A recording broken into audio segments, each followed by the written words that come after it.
Hello friends, back to Bhavani lifestyle. நம்ம தொழில் ஆரம்பிச்சாச்சு. தொழில் ஆரம்பின பசங்களுக்கெல்லாம் சாப்பாடு கொடுத்தாச்சு. நீங்கள் என்ன செய்றீங்க? நீங்கள் சாப்பிட்டீங்களா? வாங்க, வெக்க நாளை நமக்கு வேர்த்து ஒழுகுது. பிள்ளைங்களுக்கு சாப்பாடை கொடுத்தாச்சு. எப்படி சாப்பிட்றாங்கன்னு கொஞ்சம் வந்து பாருங்கள். தங்க குட்டி பிள்ளைங்க சாப்பிட்றாங்கடோ.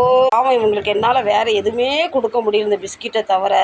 எனக்கு கடவுள் கிருபை பண்ணார். இவங்களுக்கு பிஸ்கெட் கொடுக்குறதுக்கு தகுதியற்றால வச்சுருக்காரு. அதுக்காக கடவுளுக்கு நன்றி. நான் கையை இப்படி அண்ணாவை ஏதோ கொடுக்க நினச்சாச்சு. பார்க்கா நம்ம கனியாவுக்கு பிஸ்கெட் கொடுத்தாச்சு. காலையில் சாப்பிட்டு போயிட்டா இருந்தாலும் பாவம் மூஞ்ச பார்க்க அப்படி ஓடுவா பாருங்க. பெரிய படம் இவன் கொண்டு படத்தில் விட்டால் நல்லா கோடி ரூபா சம்பாதிப்பா. ஏன்னா பயங்கர பயம் அவளுக்கு. இவரு இப்போ நம்ம கூலர் ஸ்க்ரூவை கரெக்டுன்னு உருட்ட ஆரம்பிச்சிட்டாரு பாருங்க. இன்னைக்கு நான் எப்படி இருக்கு? அழகா இருக்கானா சொல்லுங்க. அழகா இல்லைன்னா அம்மா நீங்கள் சூப்பராக இருக்கீங்கன்னு கமெண்ட் பண்ணணும், சரிங்களா? லிப்ஸ்டிக் போட்டிருக்கேன், நாளைக்கு மை போடுவேன். அதனால தான் எல்லாருமே கமெண்ட்டில் கேட்குறாங்க, ஏன் அவ்வளோ டல்லாக இருக்கீங்க, ஏன் டல்லாக இருக்கீங்கன்னு கேட்காங்க. கொஞ்சம் மேக்கப் பண்ணுங்கள், கொஞ்சம் அழகாக வீடியோ பண்ணுன்னு சொல்கிறாங்க. அதுக்காக இன்றைக்கி லிப்ஸ்டிக்கு